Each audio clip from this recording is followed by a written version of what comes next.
Hello, everybody, and welcome to our T1 training event for 4-axis milling. As you guys know, over the last year or so, Bobcat has dedicated itself to hosting live training events. We actually started daily, every day. We've kind of transitioned that schedule. The current schedule is Wednesdays, 1 to 3 p.m. every week. Okay, we have different topics every week. So today's topic is 4-axis milling. As you know, my name is Al DiPaolo. I'm the voice of the Bobcat After Dark video series. I've done hundreds of videos on Bobcat software and in general, a student of CAD and CAM. So at this point, everybody should be able to see my screen and should be able to hear the audio. If I can just get some hands up, you raise your hand and let me know that that's the case, that'd be great. And then we'll get into our topics here. Okay, thank you so much. All right, so a little bit of housekeeping. How you guys, this is a GoToMeeting webinar, so how you communicate to me is with the question and answer. I am the only presenter here. There's no other staff on this, so I'm going to try to stay on topic, but also be able to answer questions as they come up. If it's something that I don't have time for, let's see. You should be, can everybody see my screen at this point? Daniel seems to be having an issue. Other than Daniel, can I get somebody else to confirm? Yes. Okay. I'm not sure exactly what's going on for you, Daniel, but we are broadcasting at this point. Okay. So the goal of today's training event is for you to gain a greater understanding of Bobcat's 4-axis CAM features, where they are, what they do, and why to use them. Okay, so before we get into that, the housekeeping side, there's a GoToMeeting webinar. You communicate via the Q&A. I can see those questions as they come in. So if there's any questions that you have, feel free to ask. In addition to that, I just wanted to cover a few things here. We have made some changes to the Bobcat support portal. If you're an active Bobcat customer and you use the support portal, you're going to see that it is a different layout here. And you may even need to call in to update your password. So be aware of that. They did a good job rebuilding the site here. There's a couple of things that I want you to be aware of is this knowledge base section. So you can search here for common topics that you have. And there are a ton of resources in here as far as requesting a ticket. This is where you're also going to find your software updates. And that's one thing that you definitely want to keep on top of is the service packs and builds. Okay, so even though this says updates, this is a full install. These are the builds, the current builds for a portion of Bobcat's software family here, and you'll find these for BobCAM for SolidWorks and also BobCAM for Rhino. You just click this link and you can download it, and then if you click here, this is the release notes. Okay, so if you haven't been over to BobCAD-CAM lately, I would highly recommend that and review the resources in here because there's quite a number of them. The other thing I want to talk about is these training events like the one we have here today. Okay, so if you come over training and you go to the virtual training schedule, this is where you'll see a list of the current training events that are available. Okay, so you can click here to register and enter your name and email address. So we have both T1 and T2 training events, Tier 1, Tier 2. Tier 1 training events are free for everybody. Anybody can attend. You can share them with your friends, your families, even your enemies, okay? And they can sign up and join and participate in this training. Tier 2 events are for Advantage Plan members. They're included with your Advantage Plan. If you're not an Advantage Plan member and you wanted to have access to one of these, you could purchase them. They're $200 per training event. Okay, so that's a little bit of the schedule that we have here. The other thing I want to talk about is our new learning platform. Bobcat has always had a training video professor, and it was more so a glossary of Bobcat features. Over the last couple of months, the team has put together these online courses. You do get a certificate, you get sample files, there's videos, there's quizzes, and it's learn at your own pace. There are a number of micro courses here for as little as $75, or you can get subscription bundles that could include multiple courses and updates throughout the year. Now, one of the ones that I wanted to talk about is the machine definition. Okay, today's 4-axis, and your machine definition. This has to do with simulation, the kinematics in the machine, and posting. So if you wanted to load your fourth axis and some of the fixtures and understand the limits and constraints, understanding machine definitions is a great way to go. And this course is put on by our expert instructor, senior instructor Alex Cole, who's also the director of PSNMA. Okay, so if you haven't looked at some of these courses, I would definitely take a look. The ones that I feel are pertinent to today's application, we're talking about 4-axis, is the machine definitions. There's a 1, 2, and 3 courses. We'd want to look at the 4-axis one. All right, this one covers 3-axis milling. All right, another really good course to consider is the post-processor course. As we know, post-processors, they're the key to making all this work, and being able to make little tweaks and changes in the post for formatting is a very powerful or empowering skill set. The post-processor course does have a free preview, so I'd recommend you give that a shot. And if you're interested in learning more about post-processors, this is really a great course. It covers things like changing CAN cycles and headers, available documentation. Again, I would highly recommend this course. If you haven't been on Launchpad, it's launchpad.bobcad.com, and this is where you'll see all the different courses. Another really good course to consider is the fundamental courses. There's 10 courses here that cover from 2D to 3D design and machining. These are cradle to grave, start to finish, every process documented courses. So I highly recommend you look through some of the options here. You can consider the bundle, or you can get an individual course, and be aware that that's there. And again, the last thing that I really wanted to talk about as far as BobCAD support is the software updates. So your updates for the software, they're not automatic. You're in control of when you change a version of BobCAD or when you change a build of BobCAD. You have to install it. We do post these here. We comment when they're released in our user forum. And again, you can download these. There's no form. You just download them. And this is how you stay current and up to date with your BobCAD software, your current versions, even older versions as well. All right, so those are my housekeeping topics. Other than that, let's go ahead and get right into it.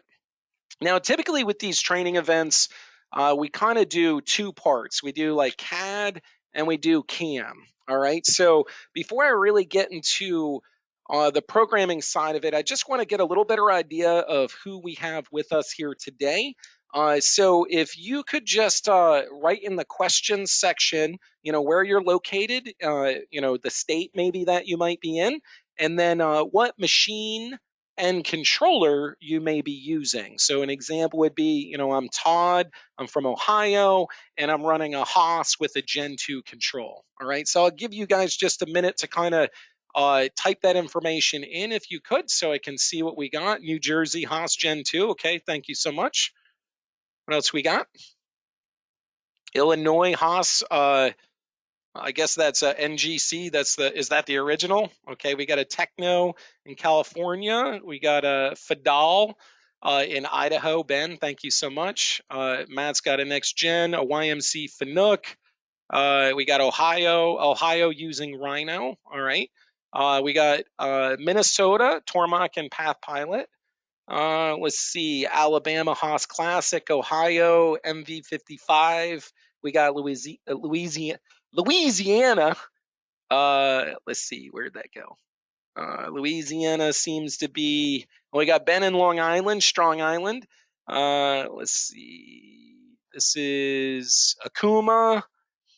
All right. So we got a couple. Of different machine types. We got New Zealand here, Wyoming with Mach 3, a TMC 7 RMX control, North Carolina. We got some Doosan. So we got a little bit different mix. Some PC-based controls, some industrial controls, and then people spread out from all over the world. So thank you guys so much for that. The next topic, just to understand, because this event is a T1 event, so it is broadcast to users and non-users. So when it comes to programming that machine, how are you programming that machine now? Is this something you're programming manually, like where you're just using CAN cycles or typing information out at the control? Are you using a BobCAD version? If you're using a BobCAD version, what version is it? 32? Is it 34? Or is there another method you might be using? Are you using other CAM software?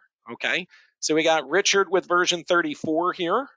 Let's see. And if you guys don't want to answer, that's okay too. You're not required to. Just trying to get an idea. Matt's got 34. Lynn's got 33. Daniel's got 34. Brian's got or let's see, Rob is 34. Brian has version 30. Ben has version 32. Track conversational. Okay, track and Pat. I like Pat. Let's see, Ron version 30. 34 for Rhino.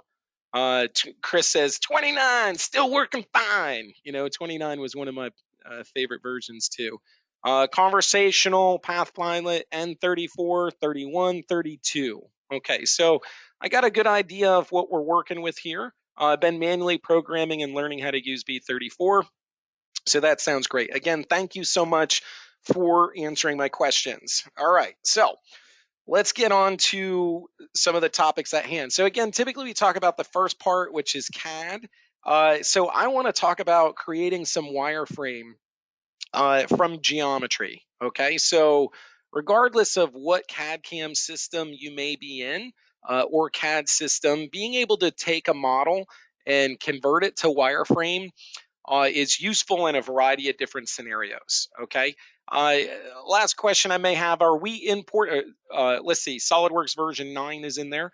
Another question I might have: are we importing files, or are we drawing in BobCAD? So if you want to comment that, I'm importing, what type of files you may have, or I'm drawing in BobCAD. Most people it would be both, and I would agree with you, Matt. That's very common. Um, if you are importing files, if you know where they're coming from, that's great. If not, no big deal. All right, so this part, regardless of where it's located right now, we want to talk about some wireframe creation tools. So the first thing I'm drawn to, if you've watched any of my videos, we got SolidWorks, Solid Edge, and AutoCAD being imported, bolt drawing. Most of them are bolt, but some of them are drawing here. All right, so if you're working with a solid and then you want to create some wireframe, me personally, I like to use layers to separate it out. So I'll go over to my layer manager, I'll right click, add new layer. I can give it a name. This becomes the active layer. This allows me to turn the visibility of things on or off. Okay, so I have a model, I want to get some wireframe, I'll create a new layer. Okay. What are some of the tools that you could use to create wireframe? Well, you could draw on the model if the maybe the plane lines up with the part geometry, or even just some of the snap points. So if I wanted to draw a line from here to here, I could just do create 2D line. I could hover over an entity to pick up a snap point. I could pick this position here, and I could pick that position there. And then now I have a line drawn on that face. Now, I chose that face because you can notice that face doesn't line up with any plane. So if you're using snap points that are on the screen, essentially it's like a 3D sketch. So you could draw anywhere you want. But what I'm talking about is being able to convert this shape to wireframe, or being able to get wireframe from the model. Now, the most popular way to do this is under extract edges. Okay. So extract edges is what we call it in BobCAD. Convert entities is what it might be called in another CAD package. Every CAD package has an option for this, generally speaking. We have two options here: extract edges or extract edges from solids. The difference between these two is extract edges, you could pick a single face, or you could pick a couple of edges, but the only thing you'll get wireframe for is what you've selected. Okay. If we choose extract edges from solids, when we only get a single selection of the entire solid, and then we'll get all the wireframe. Now, regardless of which method you choose to do, when you go through this process of extract edges or extract edges from solid, you're going to select your geometry.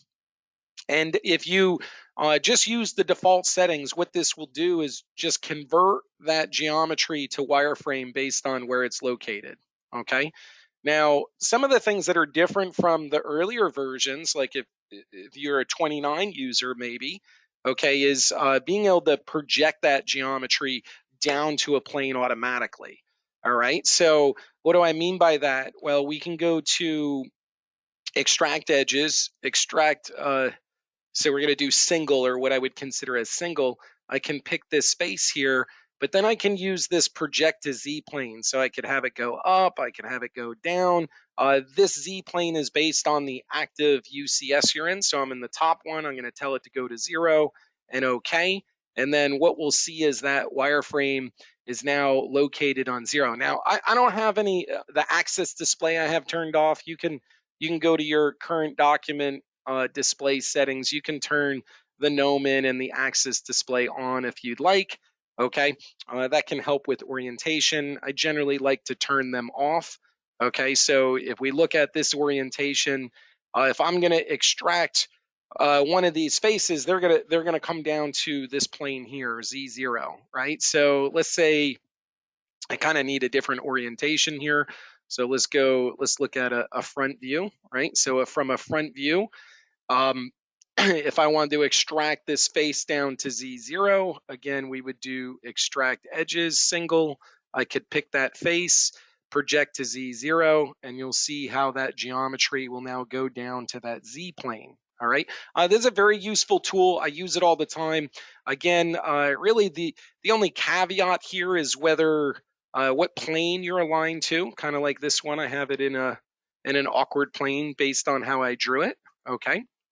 The other thing is, do you want it to go to a Z plane or not, right? Like where in Z? And the main reason why I might project it down to Z, Z0 is really just to make it easier to edit. If it's at a flat plane, it's going to be easier to edit. Okay, so that's what the idea there is. All right.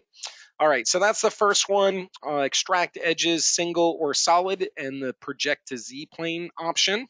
All right. Another one that we have here is called section view, right? So again, we're going to be in this create 2D tab, all right? And you're going to see section view here. Okay, now something you may be saying to yourself, well, Al, your interface looks different than my interface, or you may not have the large instance set for these icons. What I tend to do is if there's a function I use in the software often, I will change my display interface and I'll make them bigger. It's easier for me to see them. Okay, so if we let's see, if we come into settings and then we do ribbon bar, you're going to see this layout here, or is this layout here with the tabs. So if we go to create 2D, we go to utilities, and we go to this button group, these are all of the options that we have in here. So what I'm going to do is this continuous sketch, for instance, I'll select this option and I can choose the size from large to small. I'm going to say apply. Okay, and you can see the difference in that option there from the larger to smaller ones. So if there's something you use all the time, make it larger. It'll be easier for you. All right. Again, we're talking about section view right now. So section view is essentially another tool that I would use. In the past, like previous versions or older versions, I would draw a surface plane that intersected with the model in order to get intersection curves, okay? Using extract edges, I can just pick the surface and project it down to Z0. And using the section view, I can get a cutaway view. One way you might use this is to view interior features of the model. But generally how I'm using this is to get a cross section of the part, and then I want this returned wireframe. Okay, so I want to create the wireframe for that plane. I just click over here where it says create wireframe, cancel, and now you can see I've created the wireframe for that plane. All right. Another thing about section view, if you're coming from an older version, you can see how this plane is pink here. All right. Sometimes it would come up gray. And essentially that meant it was an open profile. So it wouldn't give you the section view geometry if it was an open profile. So in the more recent versions, we allowed this allow open chains option. So this way, you're like, if this comes up gray or the problem of dealing with open chains goes away, you can just turn this option on, and then that will allow you to get a cross section of part that isn't a closed profile. All right, so that's the second one there, which is a section view. All right, the next one I want to talk about is silhouette. This is a newer feature, and I'm going to use silhouette on this rotary example. This one happens to be a STL. Let me just blank this out.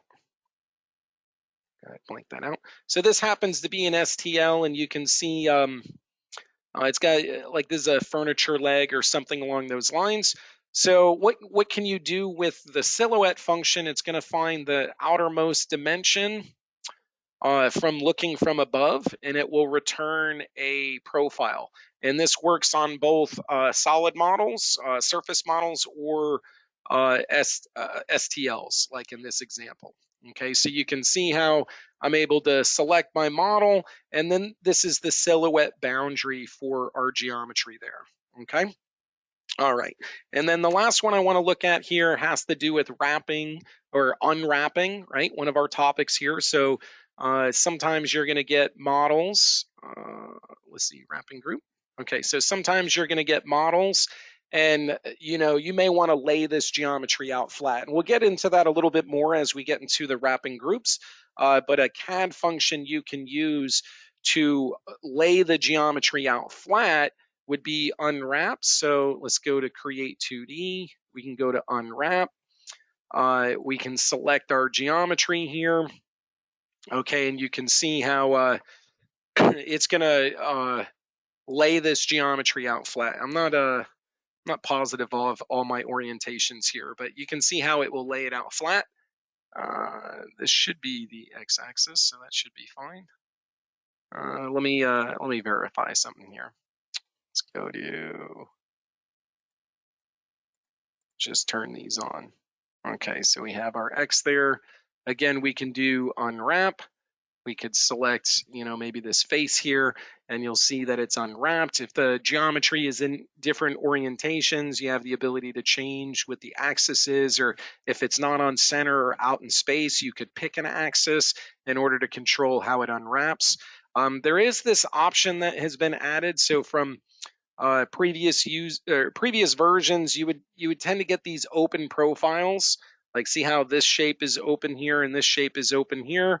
They did add this chaining option, which is supposed to close this off. This one particularly seems to be having some issues with a seam in the model here somewhere that's causing this problem. But again, you can be a little more choosy about what geometry. Now, I generally don't, this is probably where the issue is this seam here. I generally don't unwrap the geometry because you can program it with it wrapped. But we'll get into that some more. But you can see if I isolate the faces, I'm able to lay them out flat. And again, it's just using the diameter in order to determine where that lays out flat. So the caveat here from previous versions is this chaining selected geometry, which in the past I might return open edges, where now with that option turned on, they'll be closed. Okay.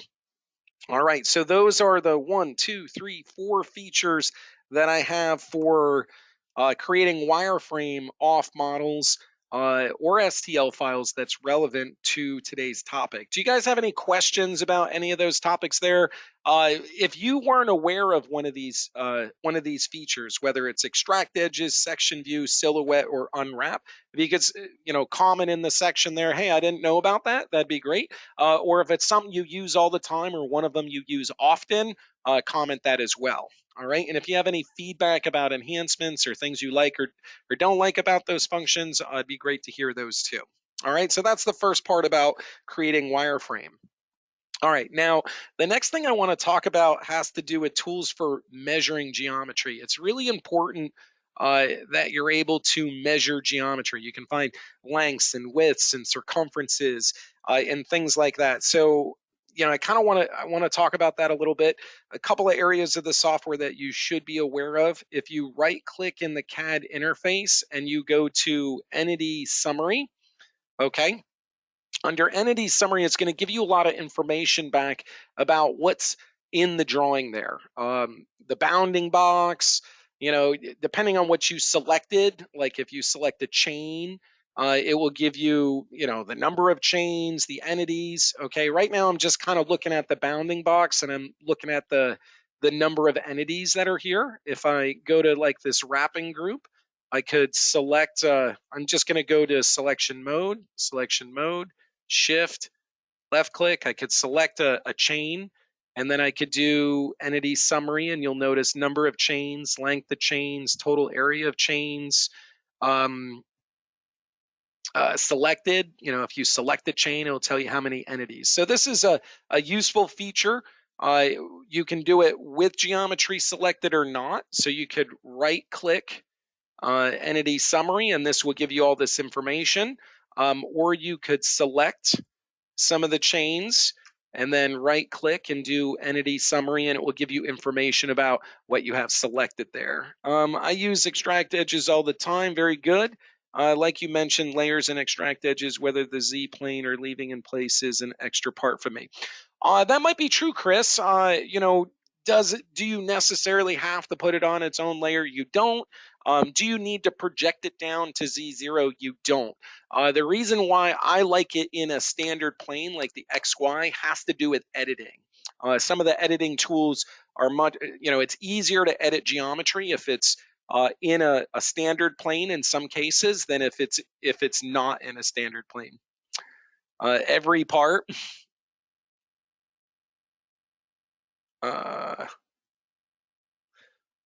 Okay. All right. So let's see here. So we got entity summary. Okay, whether you have geometry selected on the screen or whether or not, you can use entity summary to get more information about what's on the screen there. Okay, all right. The next one we have is measure one, measure two. Okay, so let's go back over to this part here. If I want to find out the distance from here to here, how do I find out that distance? Well, one way to do that would be under the Evaluate tab and using Measure 1, and I could click on an entity, and then in the Measure Entity window, I'm going to get all of the information about that entity. So I selected this line, so I get its start, its end, its length, the layer that it's in. Okay, so I get information about individual entities. Maybe I'll click on an arc segment. This looks like it's a line segment, but I might click on an arc segment to find out what the radius size is, or I may just click on an entity to find out where it's located in Z. Is it at Z0? Okay, so measure 1 is a good way to do that. All right, the next one here is measure 2. So with measure 2, you can pick between two entities, and then it will give you the distance in XYZ. It does a triangle for you. Okay, now these input boxes here, you can right click and copy. You can copy and paste out of them. If they're over, you can click and move them out of the way if they're on top of each other. Okay, so this is flat in the XY plane, not too big of a deal there. Maybe in this example, if I want to find the distance, from this face to the center of there, or usually, you may be on this side to that side, right? So we could do evaluate, measure. I just move my mouse over the entity and the snap points will come up. I'll pick the one in the center here, and then I'll move my mouse over this entity, and then I'll pick one in the center there. And then here you can see we get our X, we get our Y, we get our Z distance. Okay, so, and again, you can come in here and copy that information out to be able to use it for a dialogue. Okay, so entity summary, measure 1, measure 2. The last one I want to look at here is auto, right? So if we go to evaluate and then we go to auto, essentially this is all the modes of dimensioning in one. So you could either pick a certain mode that you want to be in, or what will happen is the dimension style will change as you select more geometry. So if I select these two, you can see it became an angle, right? Let me clear that selection. So we're going to do auto.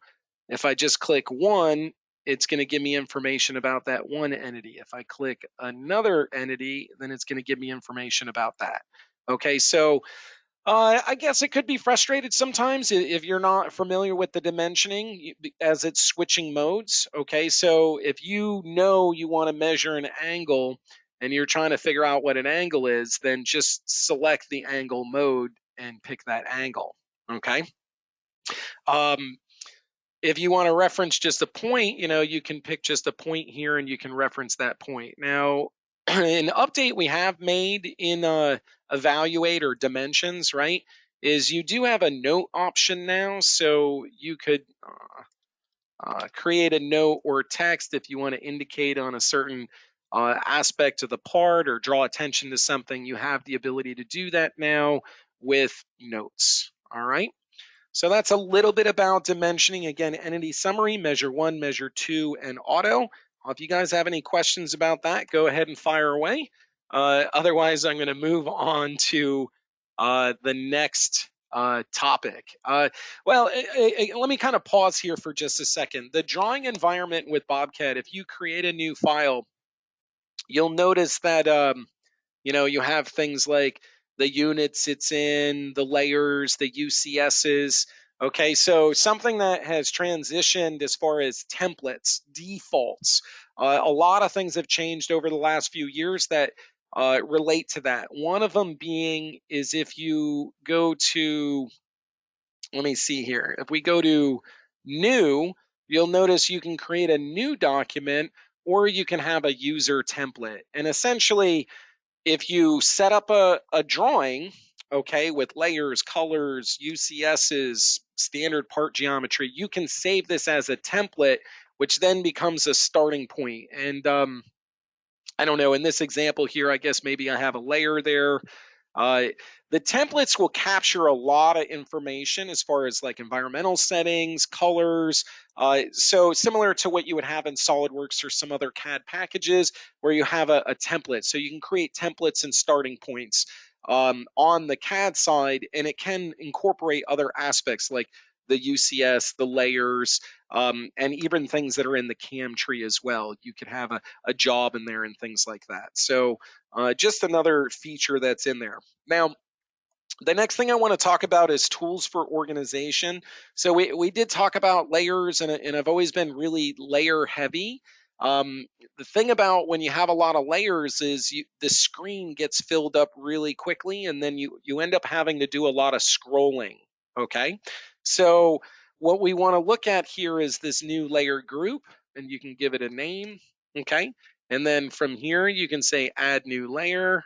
Okay, add new layer, add new layer. You'll notice that this will collapse into a group now. All right, so this way, as you build out more and more layers to isolate different areas of things,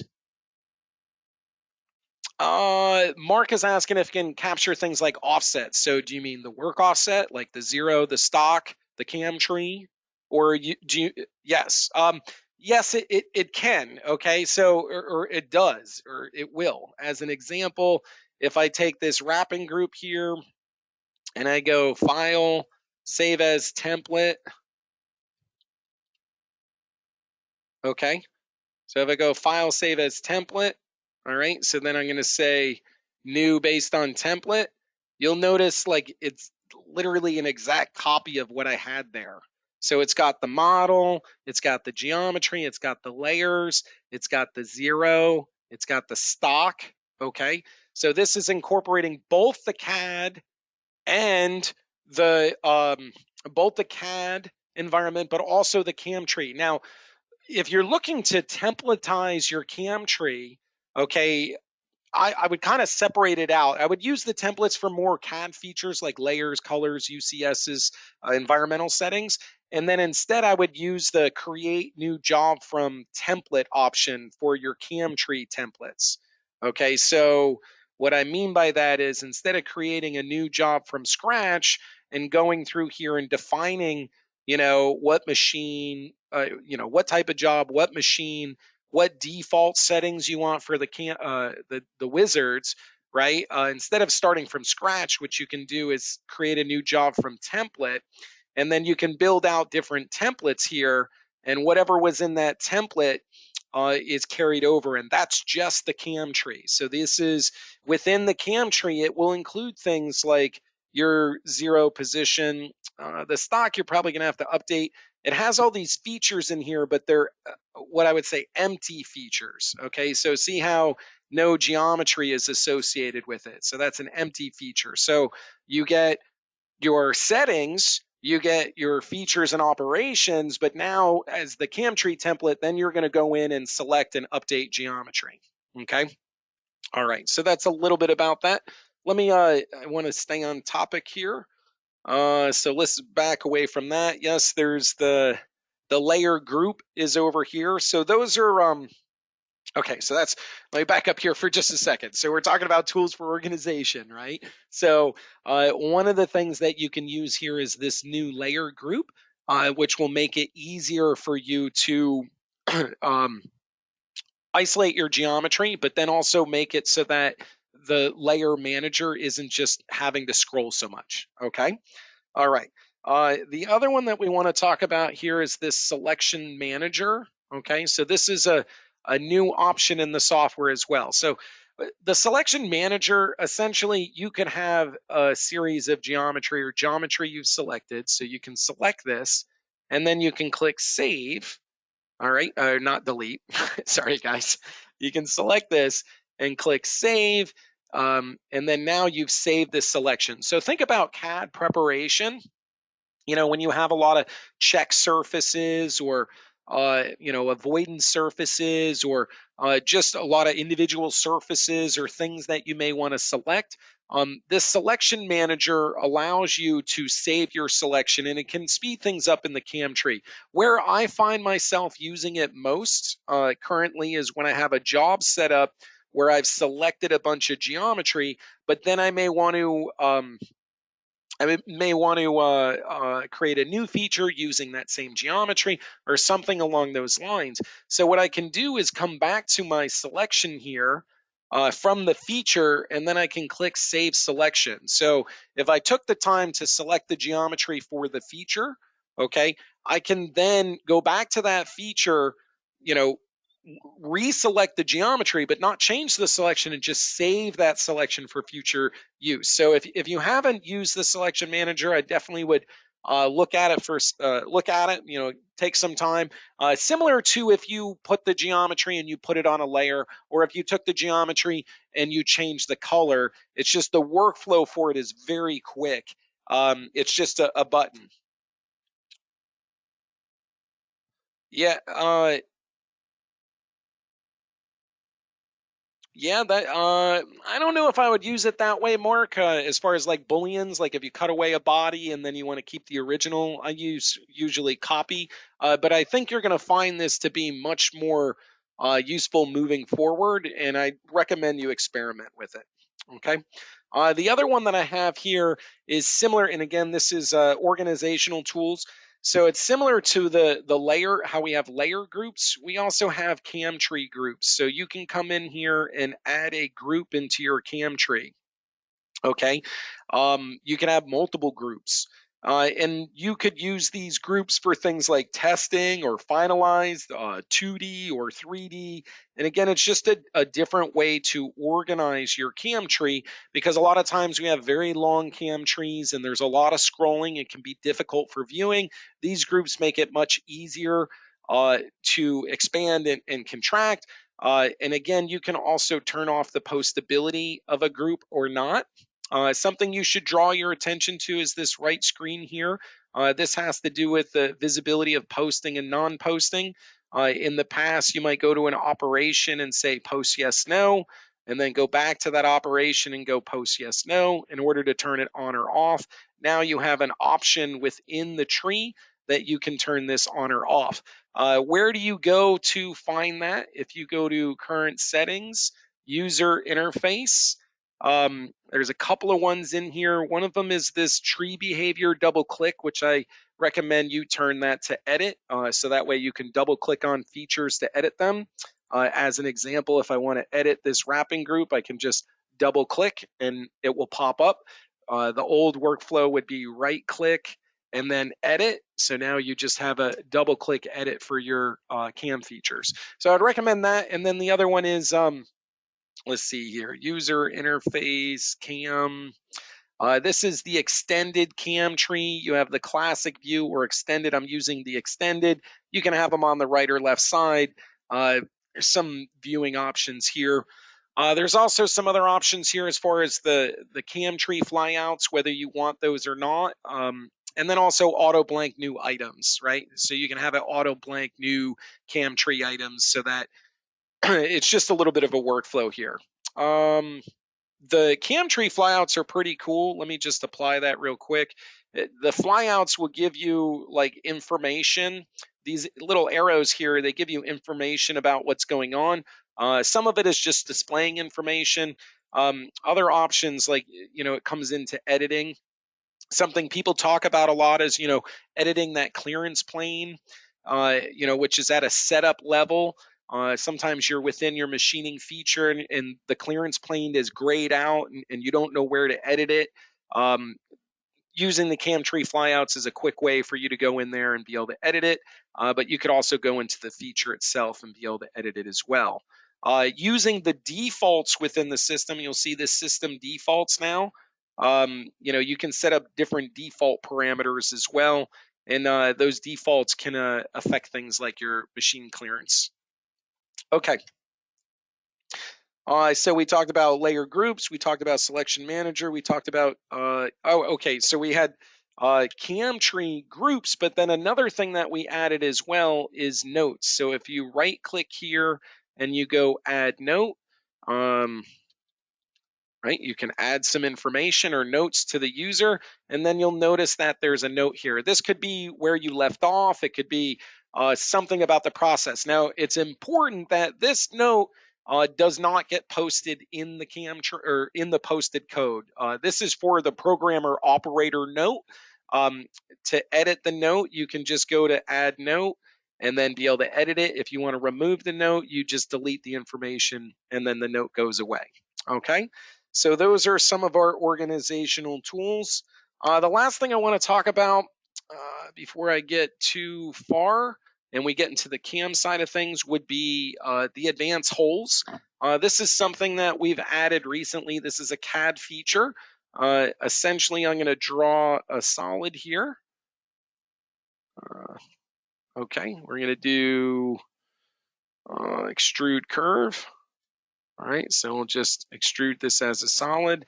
And then I want to create some holes on here. So I'm going to use point locations. Okay, so you use point locations for the center position of the hole. Okay, so we'll add some holes there. Hole locations, we're going to go to 3D, advanced holes. You pick your hole location. Okay, so this will let you draw your holes. You can do a counterbore, you can have a chamfer there, and then the input values for it. So you got the tip angle, the whole gamut here. Okay, so this is something that we've added recently.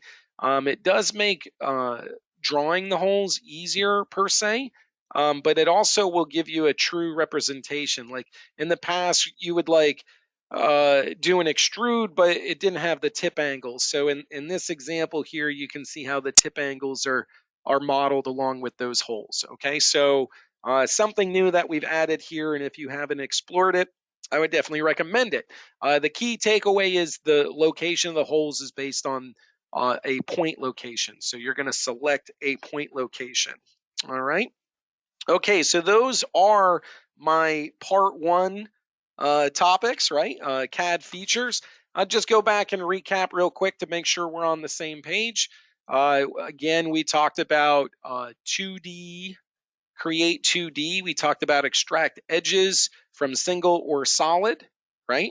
We talked about section view, so you can create a cross section of your part.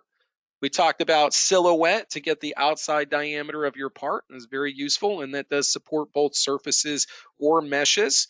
And then the last one we talked about here is unwrapping. How if you have a solid model and it's wrapped, to be able to wrap it or lay it out flat. Okay. All right. So those are our creating wireframe tools. or some of them anyways, right? The other one we talked about is measuring geometry. Okay, so the first one was the entity summary. We right click in entity summary.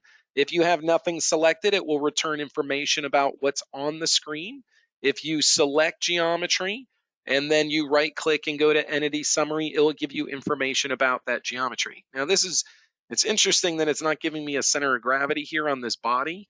So that's something I'll have to look at there. But on your chain, it will give you the area of your chain, or if you have multiple chains and the number of entities. Okay. The other one we talked about is under evaluate, right? Evaluate measure 1. You can click on an entity. The information about that entity will be populated. We can do measure 2. We can measure between 2 locations, either in the same plane or on a different plane, and we'll get our X, Y, and Z values based on that measure too. The last one was auto, auto, which allows you to measure different types of dimensions using a single feature, right? So instead of having to switch modes, it will switch modes based on what you've selected. If you need fine control or you're trying to use a specific one, you can always switch which mode you're in and it will go to that. Okay. All right. All right. So that's that. And then the last one here is tools for organization. So again, we talked about our layer group manager now. So you have groups within your layers, which again will make it easier to expand and contract different components. We talked about the selection manager. You can save your selections. And again, this could be a CAD preparation stage, or this could be after you've set up a job and you don't, you selected a bunch of check surfaces and it took you 5 minutes to select them all. You want to save that selection. Very useful tool there. And then as we get over into the CAM tree, we talked about our CAM tree groups. So you have groups within the CAM tree, all right? And then also within those groups, or actually different items within the tree, you can add notes, and these are notes for you or the operator, okay? All right, so if you guys have any questions, comments, or feedback as far as what we've covered so far, go ahead and fire away. Otherwise, what we're going to do is transition into the CAM side of the software, see if we can't knock out some of these additional topics. So I'll review here. If there's any questions about the CAD stuff there, let me know. Otherwise, we're going to move on. I'll give it just a second here and I'll take a sip of my water. All right, so it looks pretty straightforward. Hopefully that wasn't too boring for you guys, but a lot of useful tools there. And again, if you have any specific questions about the software, you may want to ask me or connect. You can always connect with me on social. And also my email is al, which is al, at bobcad.com. All right, now let's get on into the CAM side of the software. So here we have this part. And you can notice that we have some different features that we will need to index to. So let's go ahead and take a look at our simulation here. All right, so this is modeled after a Herco machine. We can see our fourth axis. Your fourth axis could be on the right side of the table. It could be on the left side of the table. It could be on the table itself, right? You could do a C axis on the table, an A or B axis, either, whether you're following the right hand rule or not, parallel with X or parallel with Y, okay?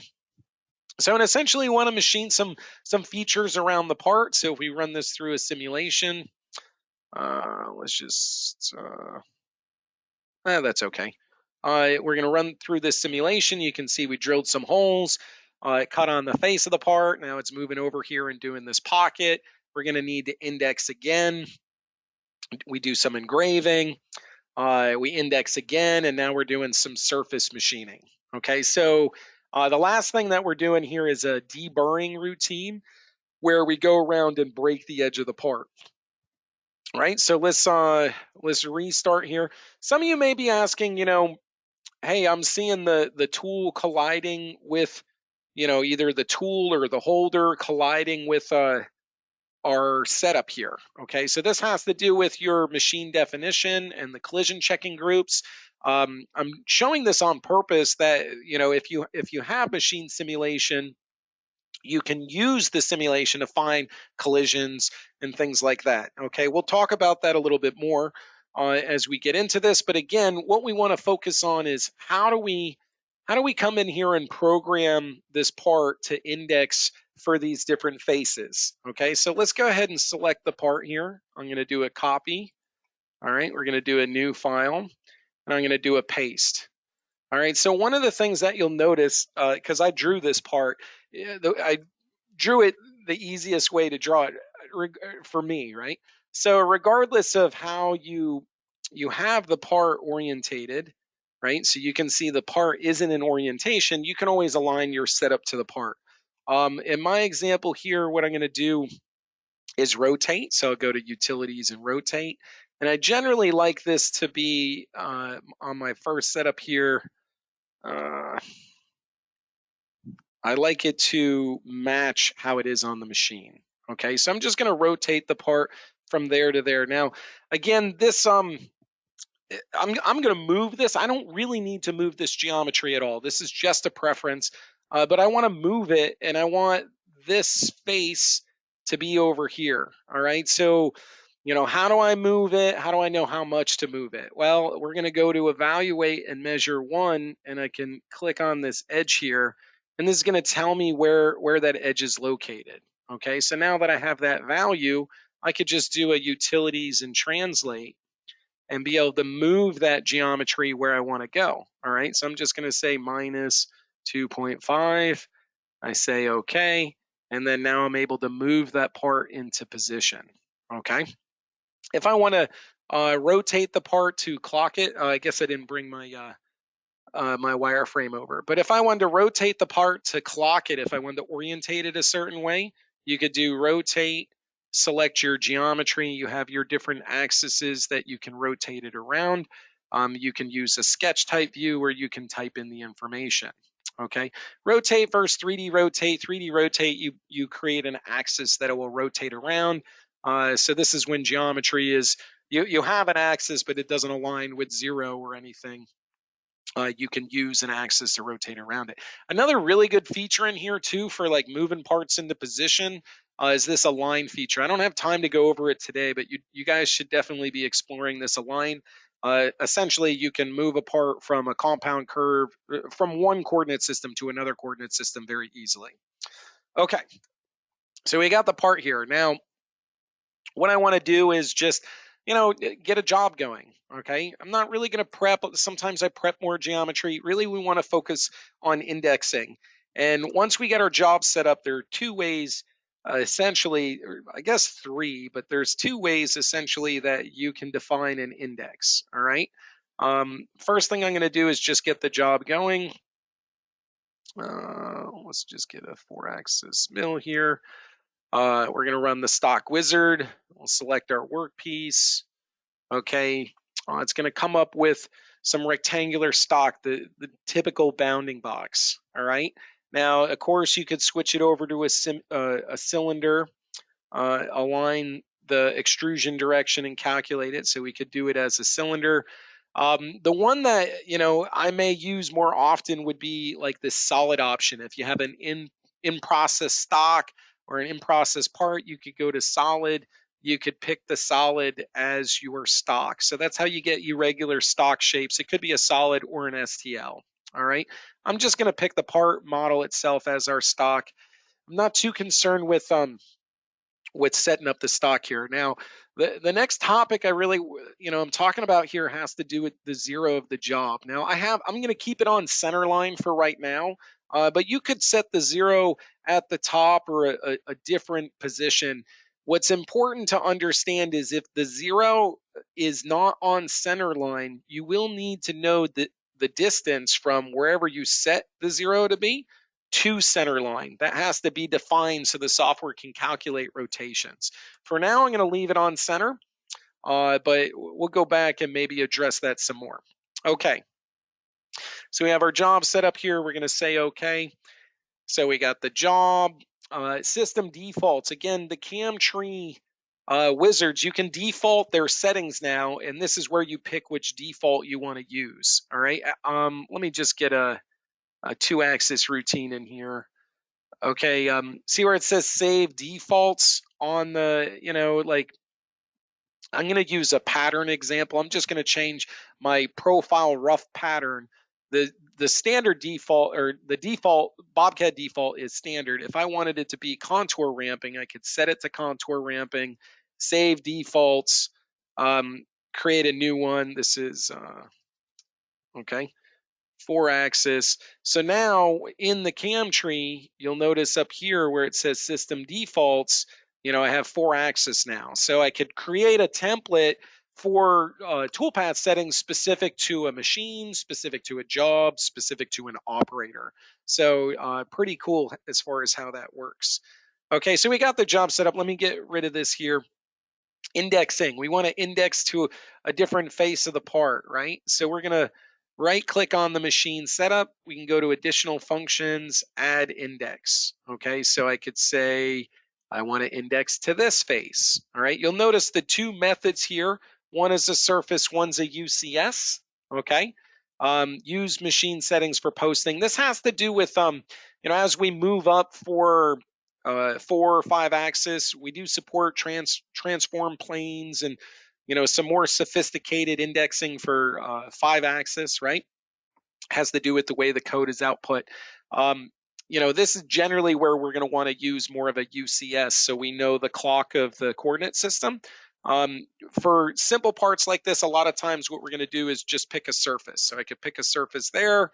The arrow, this is Z positive direction, so we'd be cutting down from that face. This is the face that we would index to. We can say okay. All right. Now, child to this index system, anything we program here will be clocked to this orientation. All right. If we right-click on our index system and we say insert an index, we can get another one, and then we can just pick another face that we want to work on and say okay. So we have one here. Now we have one here.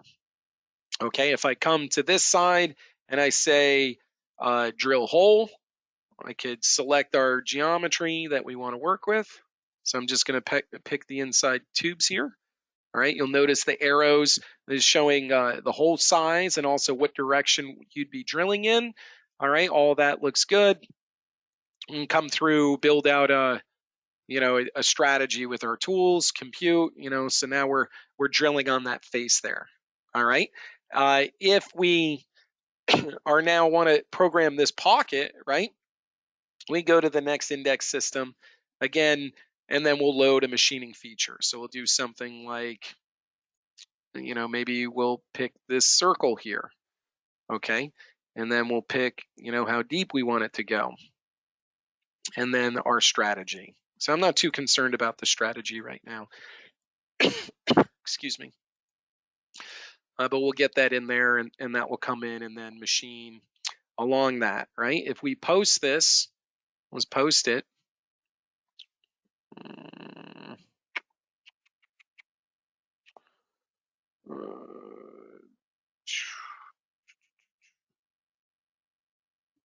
Okay, if we post this, we'll get our code, and we'll probably see like a A0 here, and then we're going to see, so that's the different tool. Then we're going to see, the rotation to get to this face. So it's calculating that for us based on the two surfaces that we have there.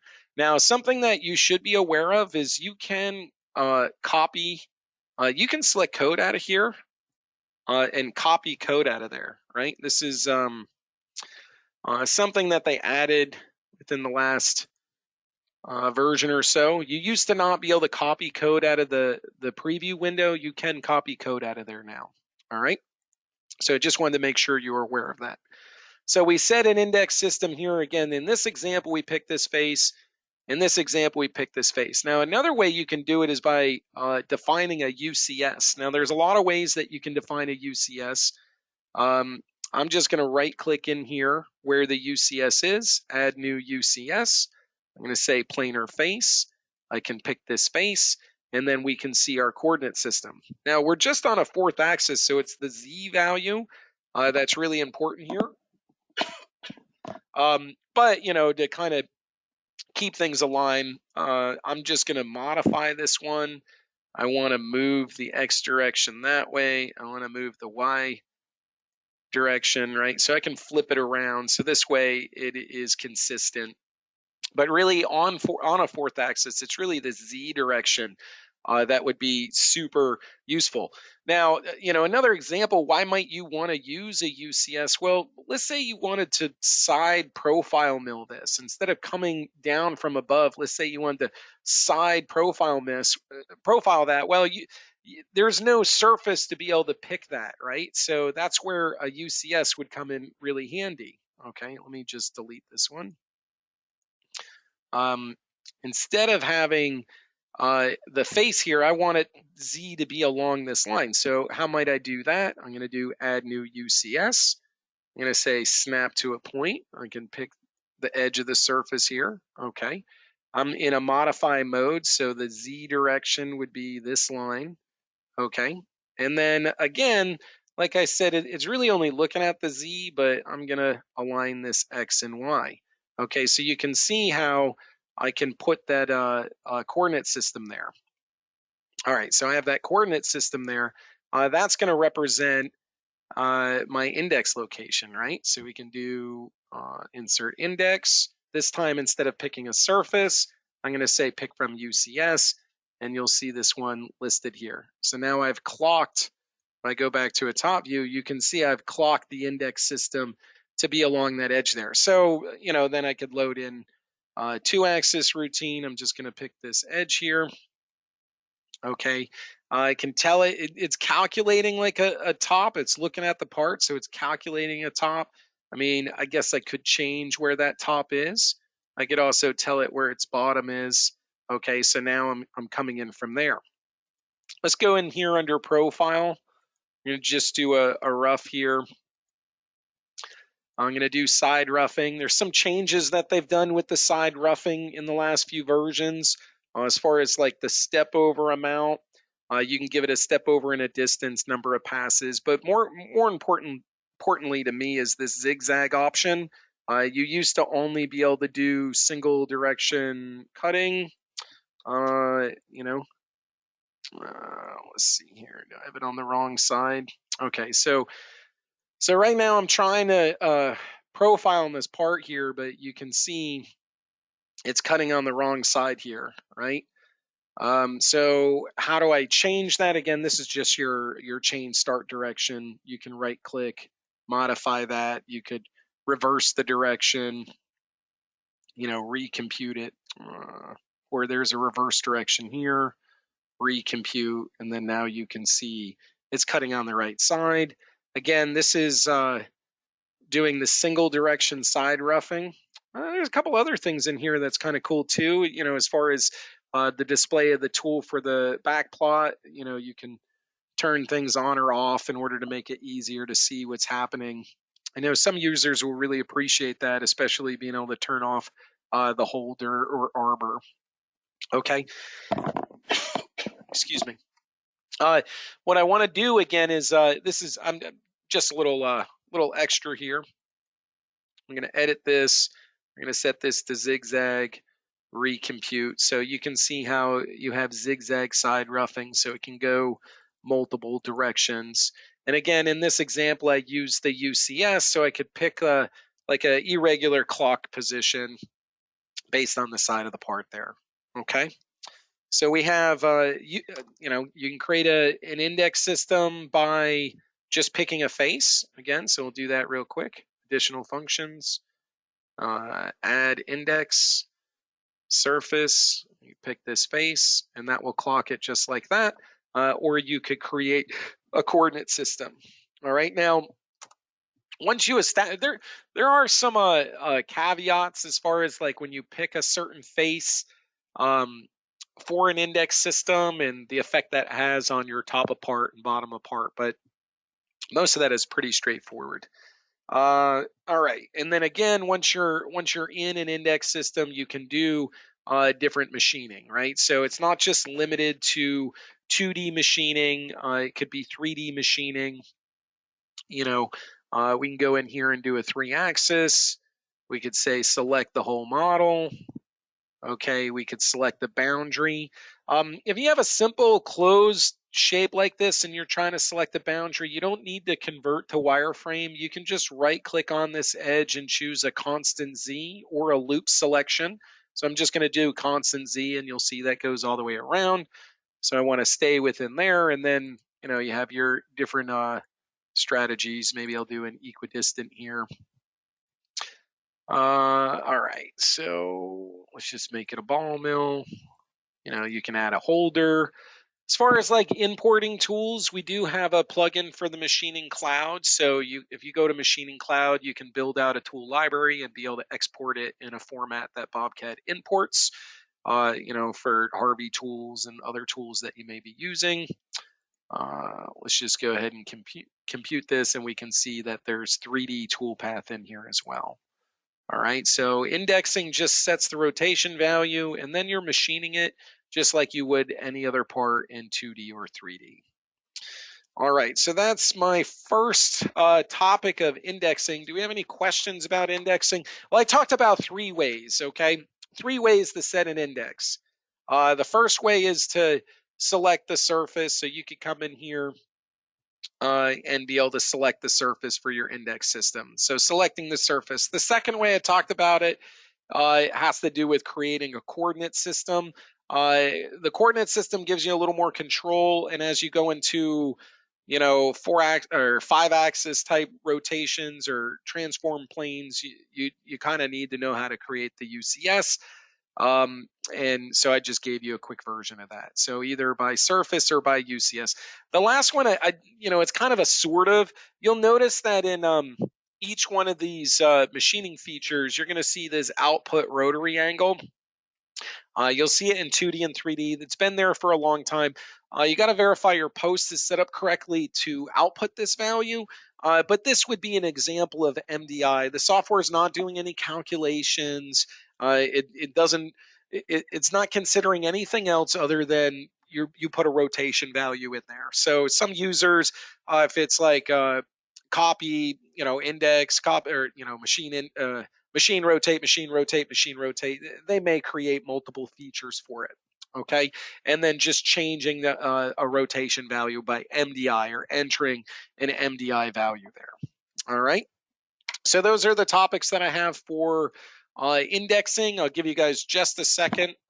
Let's see. Okay, machine same feature on different faces. Sure. Okay, and actually that's a great topic. If we had these same holes that we wanted to drill on all of these faces or any one of them, right? You can do what's called a toolpath pattern. Okay, so like this 3D milling here, I don't want to have to index and program the same feature and index and program the same feature. I don't want to have to do that. So what I can do is add a toolpath pattern. We're going to do a rotate. You want to do a 3D rotate. Okay. This you got to give it the axis of rotation. So again, if your 0 is up top, a lot of times I just draw a center line and then snap it. I think I can just use these values here. I'm going to do like 60 degrees and 3 copies. We'll say okay. All right. So yeah, that's actually good that it happened. So see how let me blank these other ones away. All right, that goes away. That goes away. That goes away. All right, so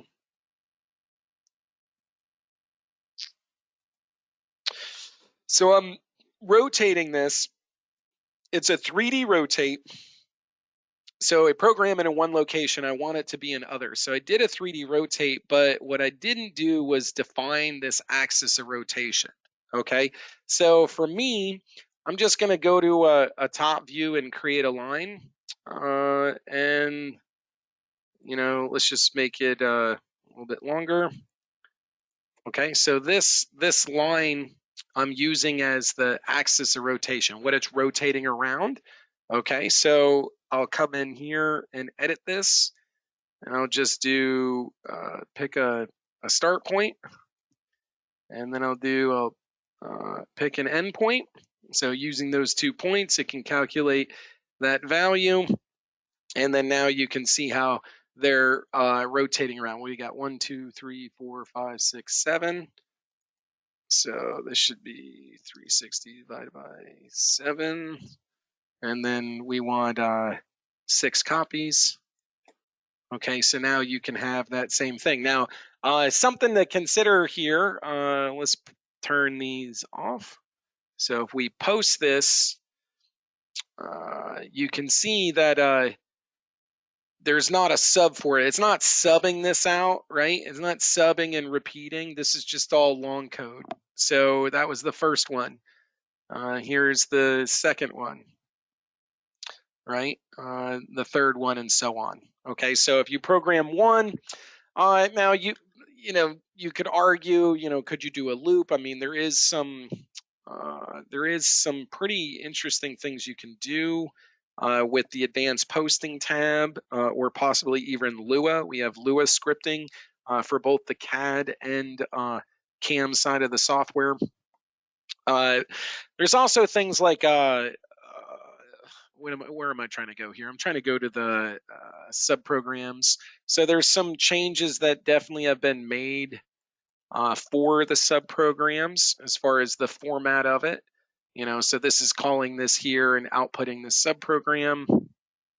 But I don't know that the iteration. See how it's subbing out the whole thing, but essentially speaking, really you just need one of these programs, and then you can run this loop for each of the rotations. So you do some editing for that. But hopefully I haven't gone too far there, Richard. But yes, you can program one and use a toolpath pattern in order to make copies, and then it makes it easier for the selection side of things. All right. Any other questions? Okay, let's move on to wrapping groups. All right, so let me move that over to there. Let me just close this file out.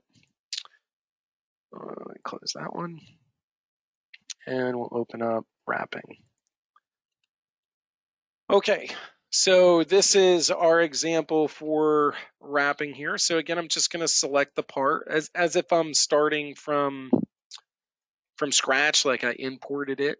Okay, I'll paste it. Here we have the part. Okay, so I'll turn on some display settings here. All right, right now you can see the part is located. The world coordinate system is in the center of the part. So again, I'm going to do a similar example. If I wanted to move the part into orientation, I generally align the part with 0, but you don't have to. You can use your machine setup for that. But we may want to measure, right? So we learned about that earlier today. We can do measure 1. We can click on this surface. Actually, I think that's probably another thing to notice too. When you did surface edges like this, you used to only get a single point at the end. They did add a midpoint now. So you'll notice how I could pick this position or that position, right? In this case, I just want to pick the edge, and I'm just looking for the X value.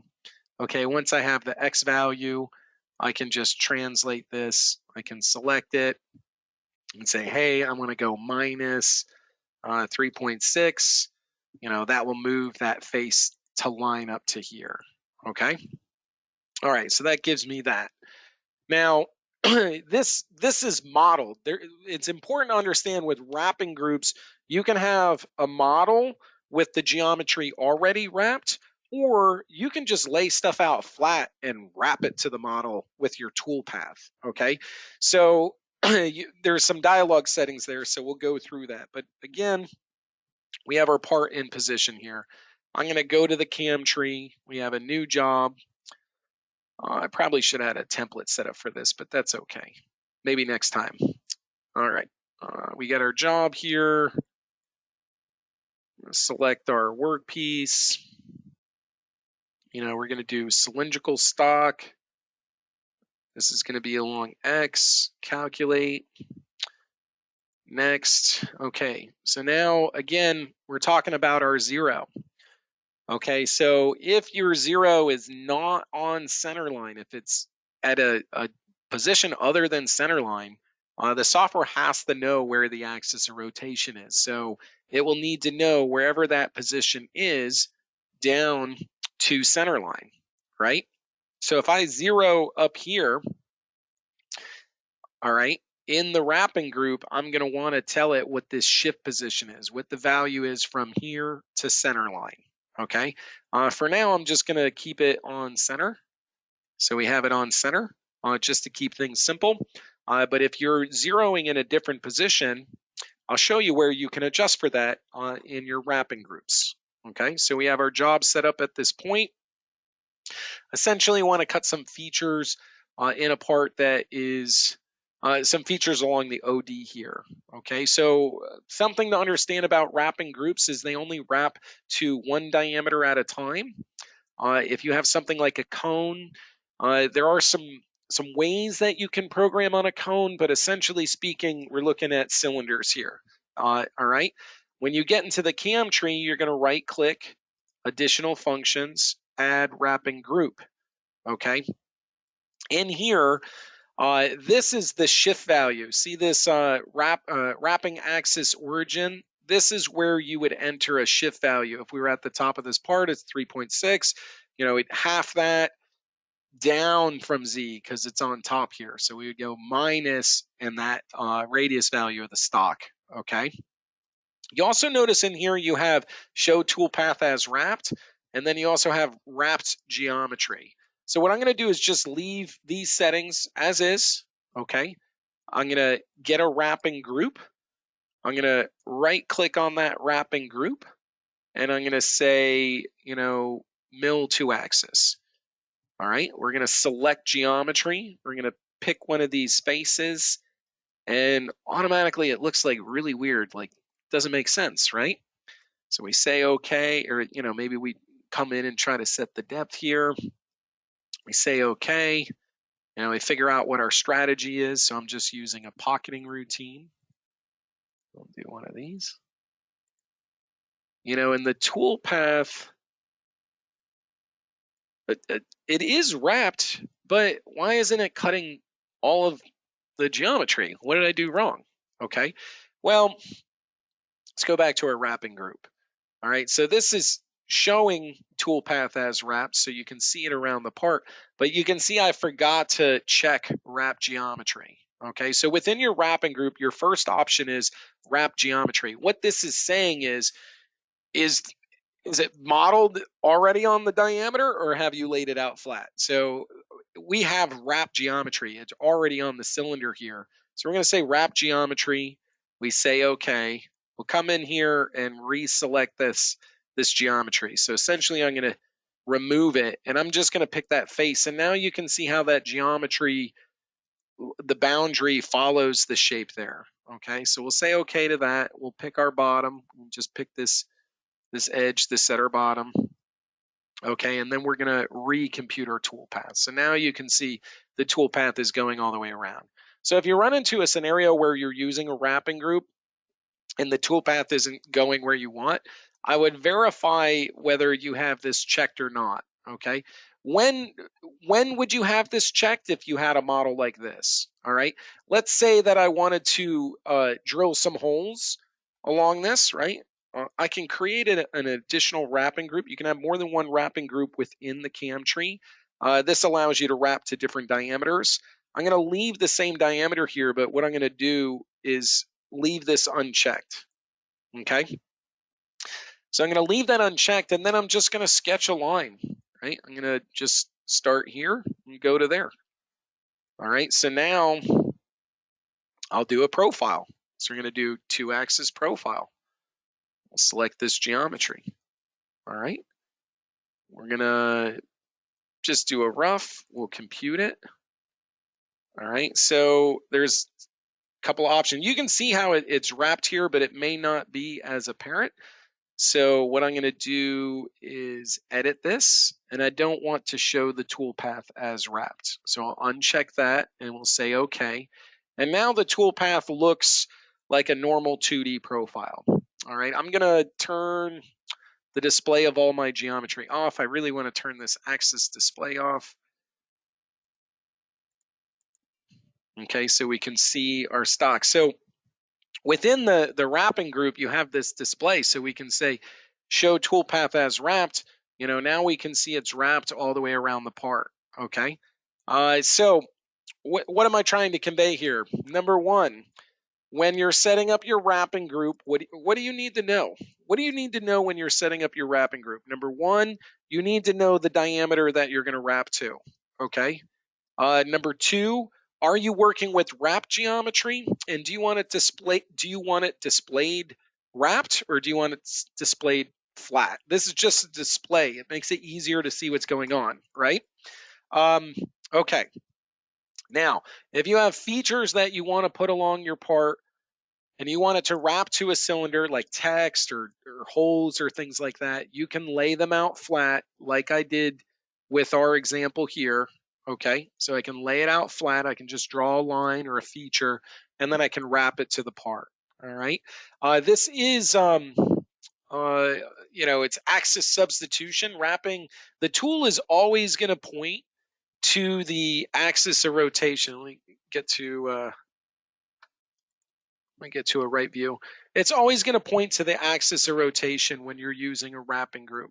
Okay, so there is no side shift. There's no Y value there. This is just cutting right on center line. It's pointing to the axis of rotation. And essentially what it does is it converts your Y moves to rotary moves. Okay, you can program parts that are already wrapped, or you can lay geometry flat and be able to wrap it to a cylinder. All right. Let's go ahead and look at another little example here as far as, if we wanted, this generally would be turned, but if we wanted to come in and profile this shape here, how might we do that? So let me get rid of this one.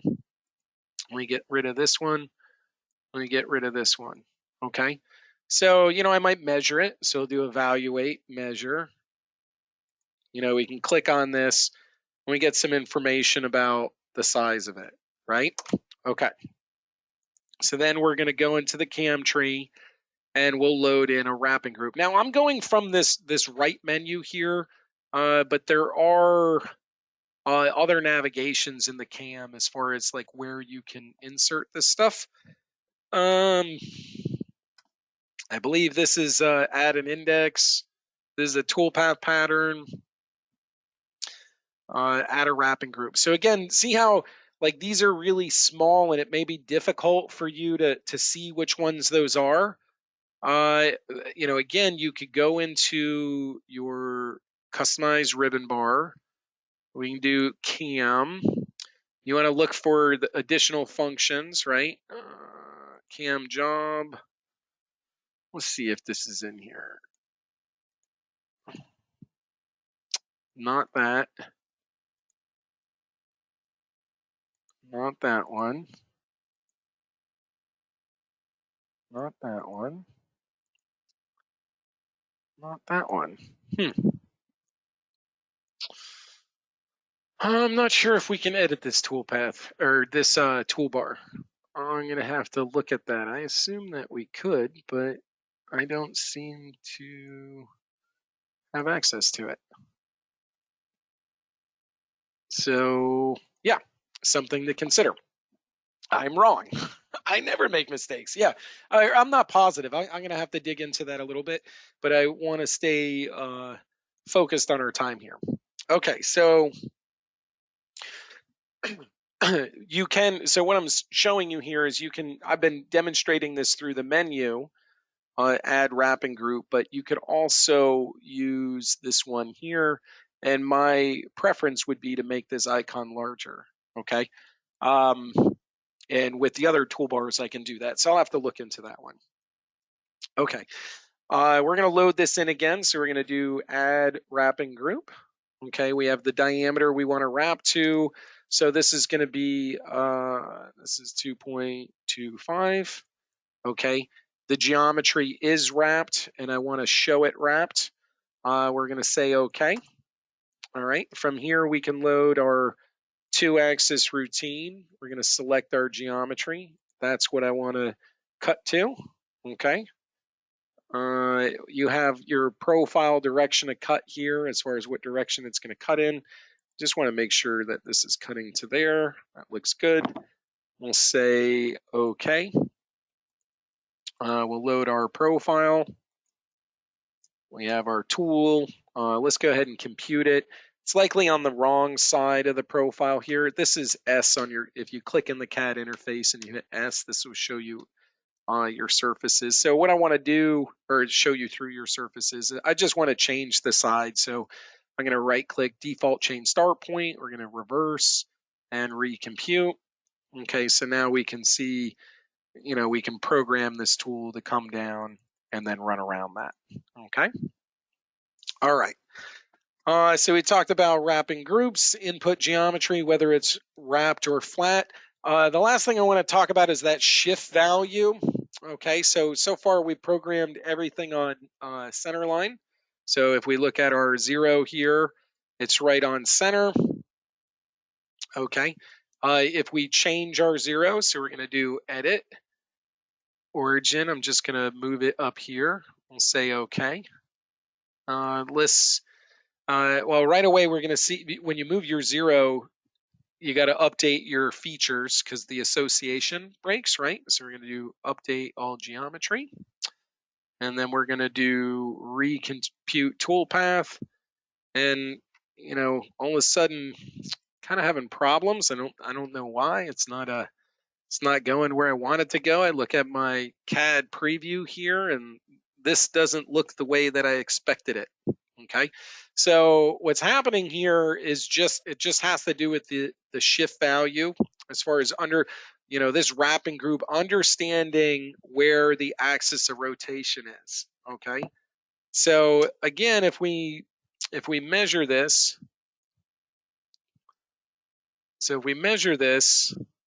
we can see the diameter that we're at, and we know how far it is from here to center line.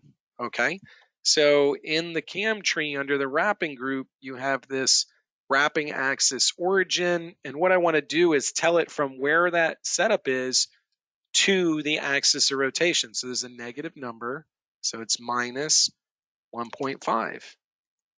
Okay, so now let's see if that doesn't fix our problem. Okay, so now when I update it, it can, wrap around that axis. And again, I have the direction issue here, but you can see we're back to getting the tool to cut where we want it. Okay, so if you're using a setup location that isn't on centerline, and I know a lot of the videos we show it right on centerline because it's easy. You don't have to go in and measure anything or adjust those values. But if you have a very common, we zero on the part, right? We want to zero on a certain face. We want to zero on the part itself. We don't zero the stock. There's arguments of whether it makes more sense to zero on center line or to zero on the top of the part. I'm not here to tell you what the best way to do it is. I'm just telling you that if your 0 isn't on the axis of rotation, you will need to come in and adjust this shift value so it knows from where the setup is down to where the axis of rotation is. Okay, so those are the topics that I have on wrapping groups. Again, you could wrap to different diameters, so you can load multiples of these in there, right? Additional function, add wrapping group. These could be set to different diameters. And then you also, supports wrap geometry or unwrap geometry, displayed wrap or not. Axis direction here. So if you're like a router guy, I'm showing a milling setup where it's along the x-axis. If you're a router guy and it's running along the y-axis, you can do that as well. You can pick which axis it is. Sometimes the simulation looks a little weird because what we do is we use like a generic machine in the background. Like your license may not have machine simulation, so we use a generic machine in the background. So sometimes if you have it set to Y, I can look a little little strange for you.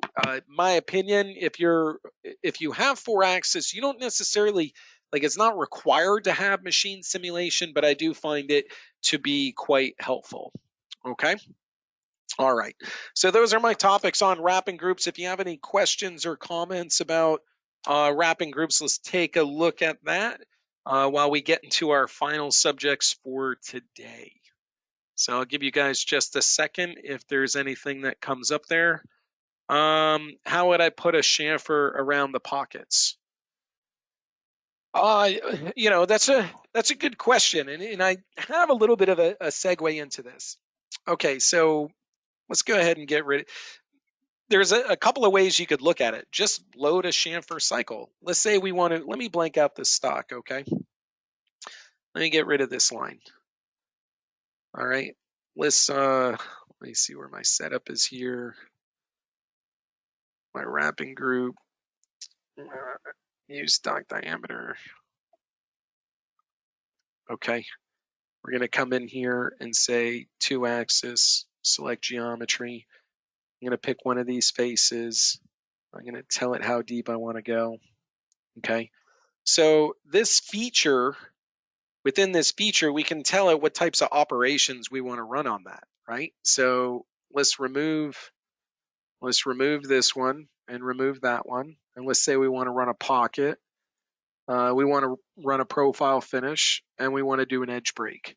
So you can load multiple operations into that, and we can set the pocket in the tool information, the profile finish in the tool information, and then the chamfer, and again, the parameters for it. So you could just load one in like that. And you have your pocket routine, your profile, and then you also have your chamfer to come in there and to cut around that. Okay, so again, that's using axis substitution. We do have some really cool tool paths that I want to get into, if I have time to get into afterwards, which is our deburring tool path, which supports undercutting, supports 4-axis, 3D chamfers. Sometimes you have tubes and you got to do inside edge breaks. It supports that as well. It's great. But for just a 2-axis routine like this, where we're cutting these pockets and we just want to add an edge break to it, you could just add a chamfer there. Okay, Mike? All right. Any other questions about wrapping before we move on? Nope. Okay. All right. The next one here is Rotary. So let's go ahead and close this one out. Close this one out.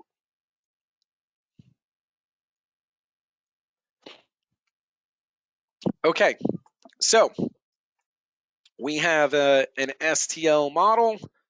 We want to use some rotary toolpath, or we want to rough. I didn't really talk about roughing. I'd probably do some indexing to rough this, but let's go ahead and just select the model. Make a copy. We're going to do a new file and paste. Okay, so here's our model. Now, this is an STL file. Okay, some of the things that you have with STL files is you don't have any surface edges, so you're not able to extract wireframe from the model. You can do a silhouette, which I am going to use for its reference geometry. Okay, being similar to what I did at the start. So we're going to do create 2D silhouette. We'll window this all in. And then that will give us this boundary, okay? So that will help with my measurements. If I didn't have that silhouette, I would have to do an entity summary. All the other examples, I clicked on the edge of it and I measured. If we do evaluate and measure, there are no edges there. So it will give us information. It'll give us information about the model, number of triangles, but right, like it's not giving us start position, end position, right? So come on. Okay. So it's not going to give us start position to end position. So that's where using the silhouette, at least we can get some boundary data from it that will make it easier to move. So again, we get our silhouette. We can do measure 1. This one appears to be a curve. It looks like it's flat there. All right, so I'll get a value, and then I'm going to use that to move all of this over like I did in the previous examples. Again, not a necessary step, but just kind of showing you how to move some things around.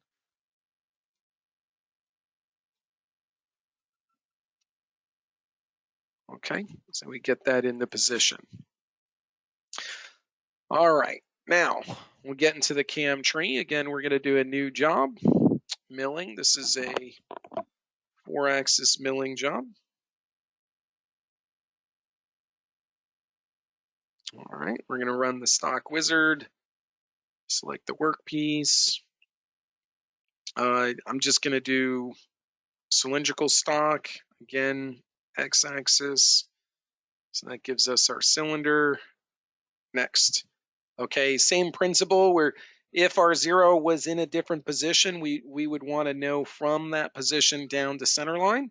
But in this example, I'm going to leave it right on center line, and we'll say okay. Now, where are you going to find the rotary toolpath? We're going to right click on our machine setup, come down to mill 4-axis rotary.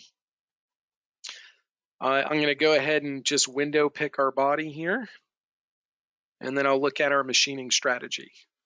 Okay, so when it comes to rotary, there's really a couple of different options that are here. So the 4-axis rotary you'll find with mill standard. The 4-axis advanced rotary rough end finish, this you'll find with 4 Pro. Okay, so what we're looking at here is our 4-axis rotary.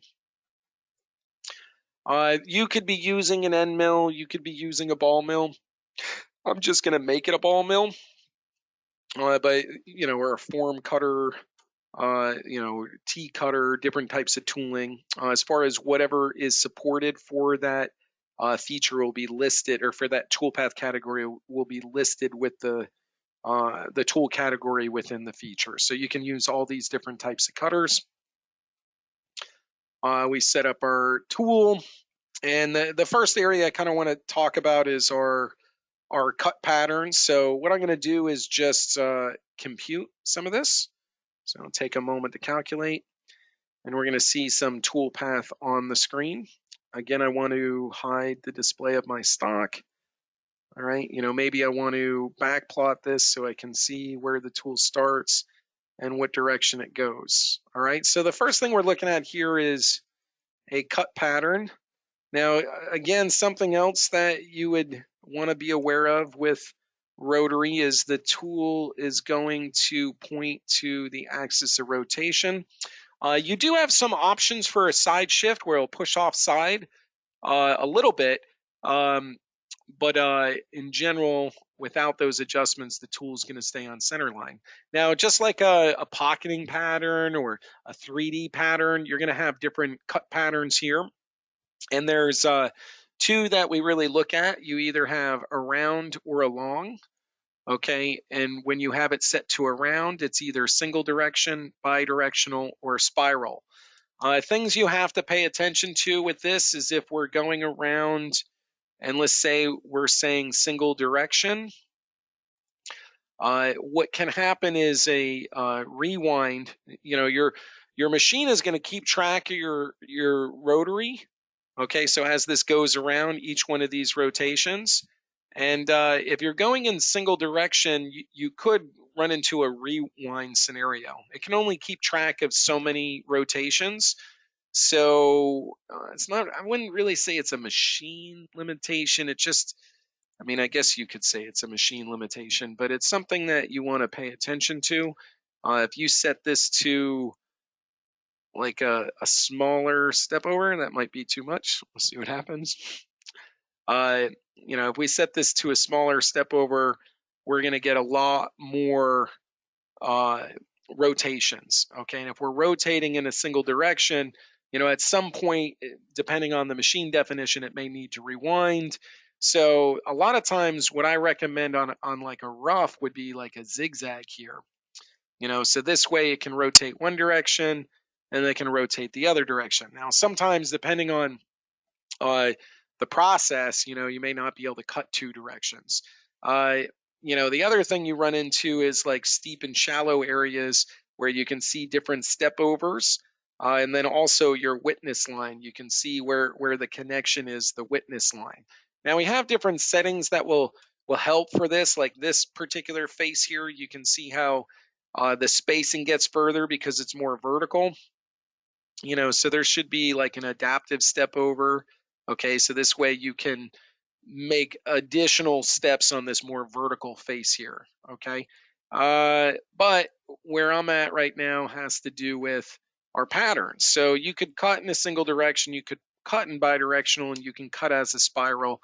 The only thing I would say to pay attention to is if there's a rewind, which is okay, and it just basically means the machine's rotated so much that it can't rotate anymore, so it has to rewind. So if you see the tool move up and then the part unspin and then come back down, you've reached a rewind point. Uh, you can do a single direction, you can do bidirectional, or you could do a spiral cut. A lot of times I'm going to look to run more down the length of it. Single direction, you're going to end up getting rapid moves that cut back, where bidirectional, you're going to get it to cut, index, cut, index, cut, index. So I find this to be a very efficient way to kind of approach the finishing of something like this, right? Okay, so now we can see how the tool is going to, work its way from one side to the other, following the model, following the part, going up and down in Z, so it makes a pass and then it comes back. All right. So that's fine. I'm talking about two different patterns. Either it cuts around it or it goes down the length of it. You can do a single direction or you can do bidirectional. These are your rotary patterns. Okay, so under patterns here, single, bidirectional, along. Now this side shift, this is to get the tool to kind of, it still is going to be pointing towards center, but this can get it to cut with more of the side of the tool versus the tip of the tool. There'll be a slight uh, uh, shift here, and that's what this shift value is used for, so that you can get to cut with more of the side of the cutter versus the tip of the cutter. Okay. You can change, cut direction, clockwise, counterclockwise. I think of that as direction 1, direction 2. But these are your patterns for rotary. Okay. Now, rotary axis, if you were on a different axis, like if you had a router where the y-axis is where the rotary was on, you could change that here. Okay. As you get into some other applications, you can have if you had a fifth axis, you can indicate that here. But essentially speaking, the only area we really want to focus on is this section here right now. So single direction, bidirectional, along or around.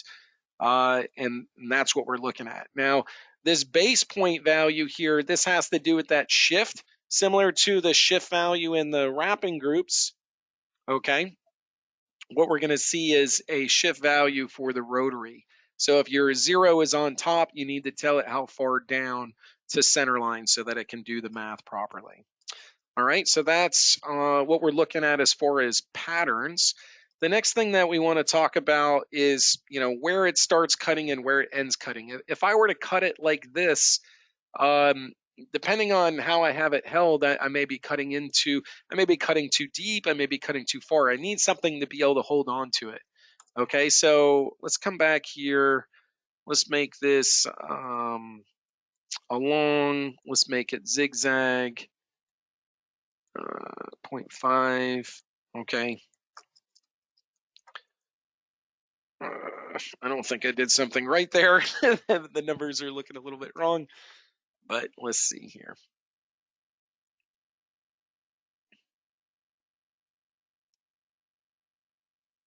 Okay.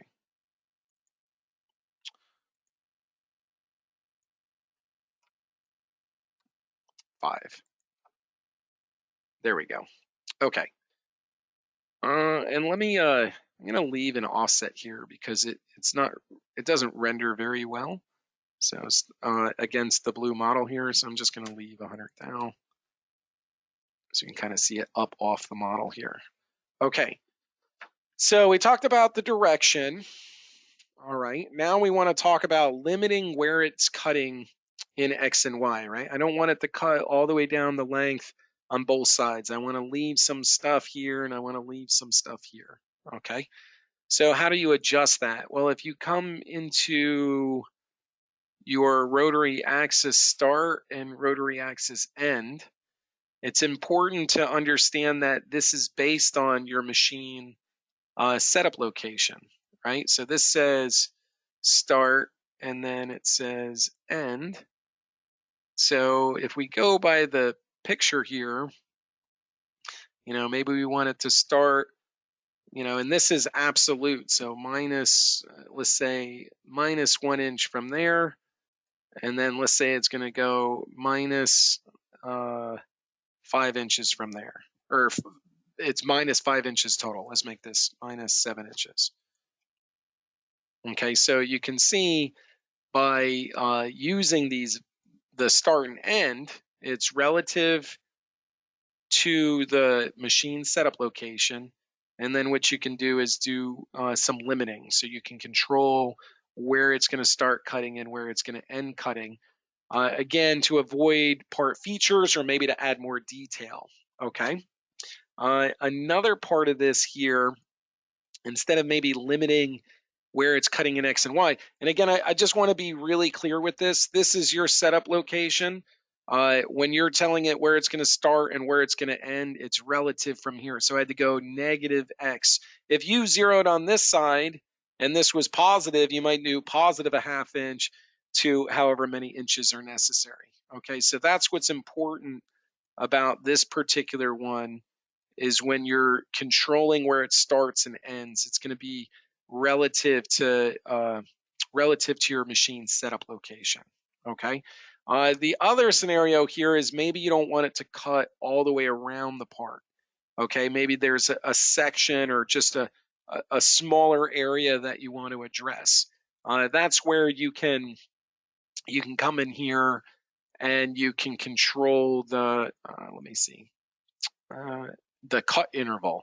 Okay, so the cut interval is going to say, I want to start at an angle and I want to end at an angle. Okay, so this way you can not only control where it cuts along the part in X and Y, but you can also control where it cuts as far as 360. Do you want it to do 90 degrees? Do you want it to do 45 degrees? And you could adjust those values. Okay, so those are actually the topics that I wanted to cover on Rotary. Again, you have the cut patterns, you have start and end to cutting, and you have cut interval. Now, let's look at the adaptive step over, because this part actually looks like it's okay for that. So let's do a good example. It'd be able to show it. So let's say minus here. To there, let's compute it. Let's make it a different value here. Let's make this minus 3, and we'll make this minus 12. Okay, so now this is kind of a better way of looking at this adaptive step over. You can see it comes straight up to this vertical wall here, and it's doing the same incremental rotation for each toolpath pass, but you can see there it's missing a bunch of steps on this wall, similar to what we saw on the face of the part here. So a way that you can address this, and this is newer in the newer software. I wouldn't say in the latest. This has been available for a little while. This is not showing what I want because it doesn't apply to that one. Let me see here. Yeah, if you're going around, you get the adaptive step over. If you're going down the along, you do not. Okay, so let's change this to minus minus 10 to minus 15.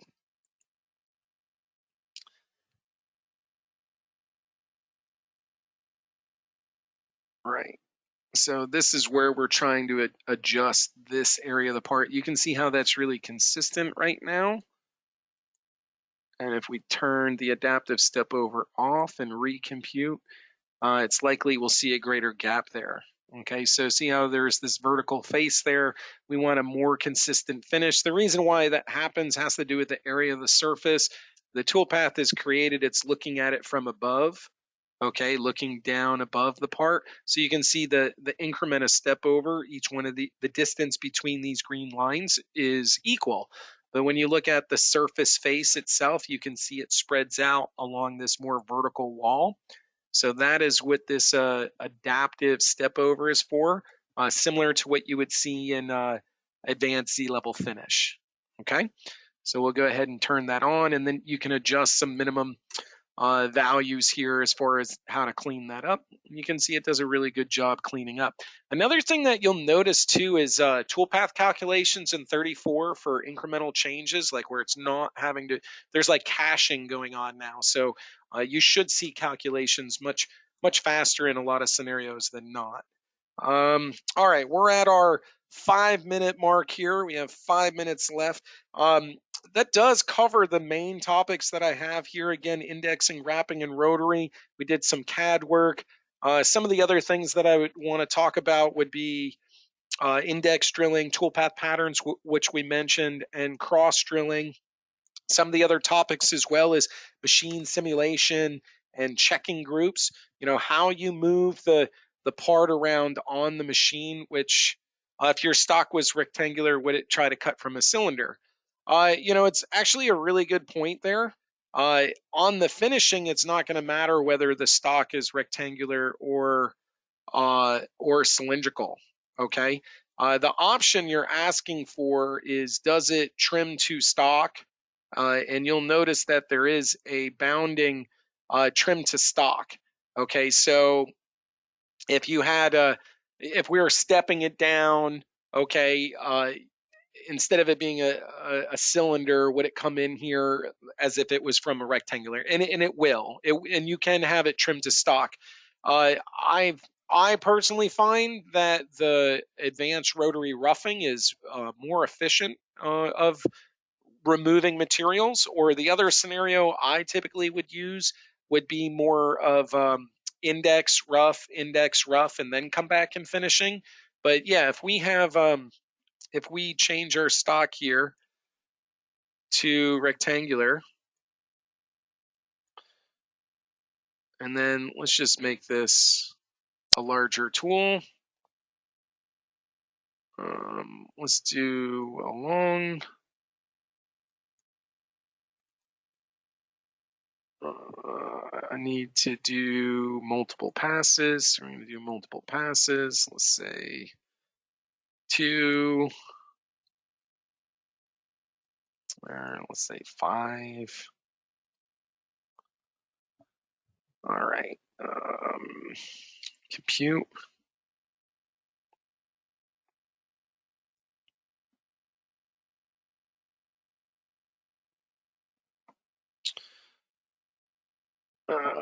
It's kind of tough to really tell from this, but essentially it is offsetting that shape, and let me make sure it's turned on. Hold on a second.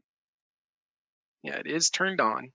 Okay, so it is offsetting that shape, and then that for each of the roughing passes, and then it does get trimmed to the stock.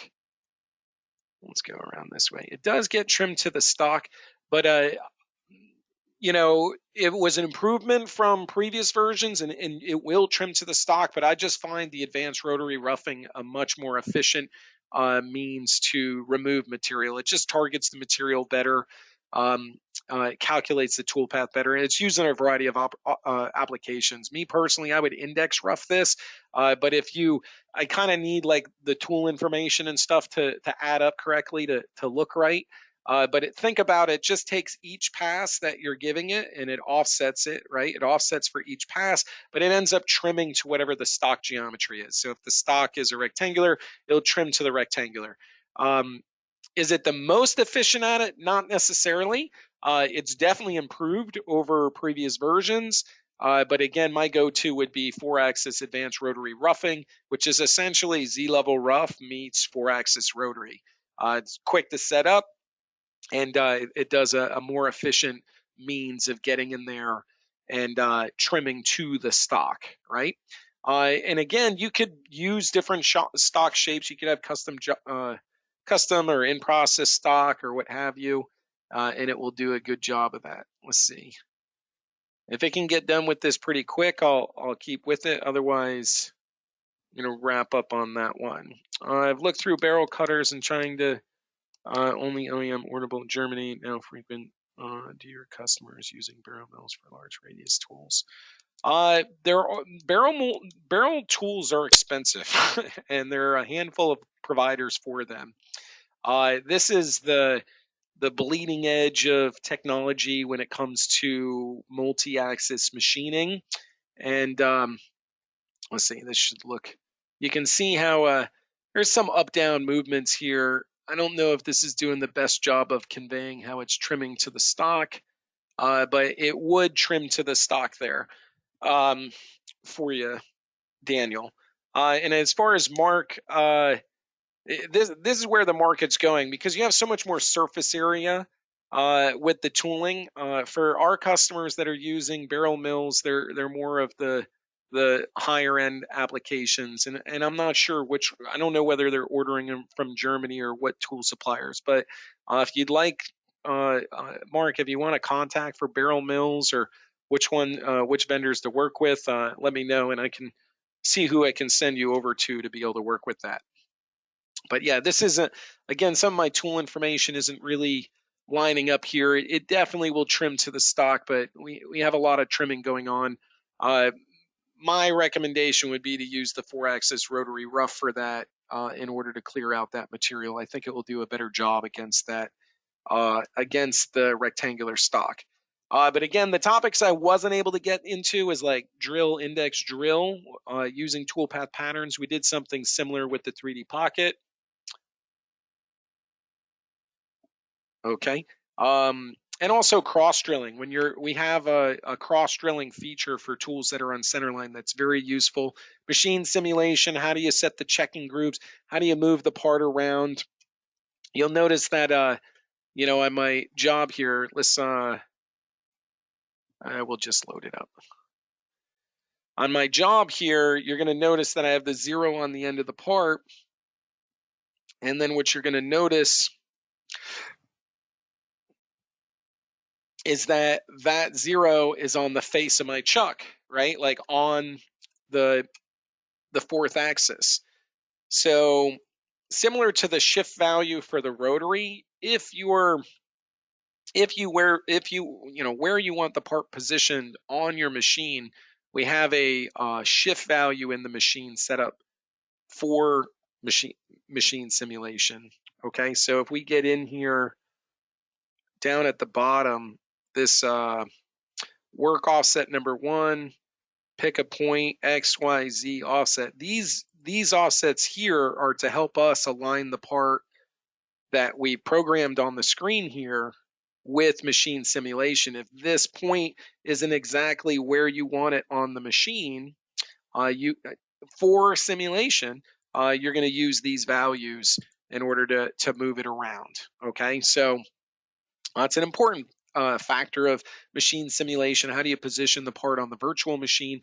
And what it defaults to is the 0 of the machine will match the 0 of the job. But the 0 of the machine isn't always where you want the part positioned when you're running the job. So virtually in simulation, you can use these shift values. And I'll just give you an example.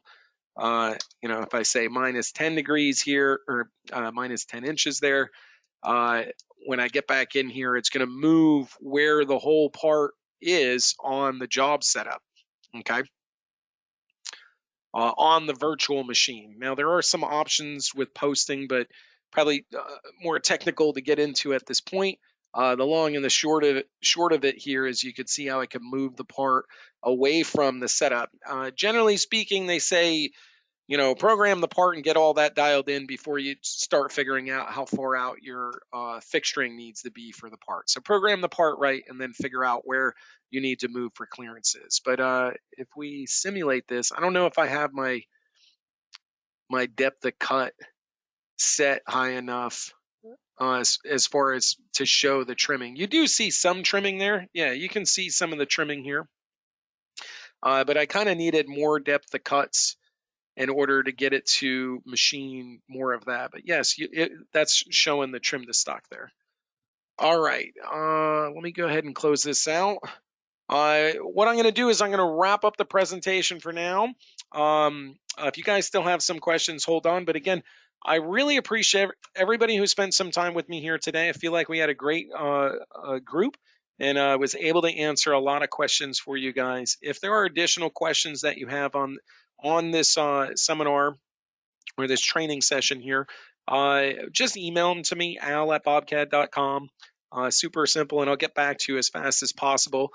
These events, this particular event, if you want the recording, it will go up on the BobCAD support site, and then we also just started moving them over to YouTube as well. So there will be a YouTube link available for this video for you to rewatch it. Again, I want to thank you for your time, and I look forward to seeing you guys in the next video. In the next training event. And up next week, I believe, is mill turn. So if you have a mill turn machine, you may want to sign up for that training event.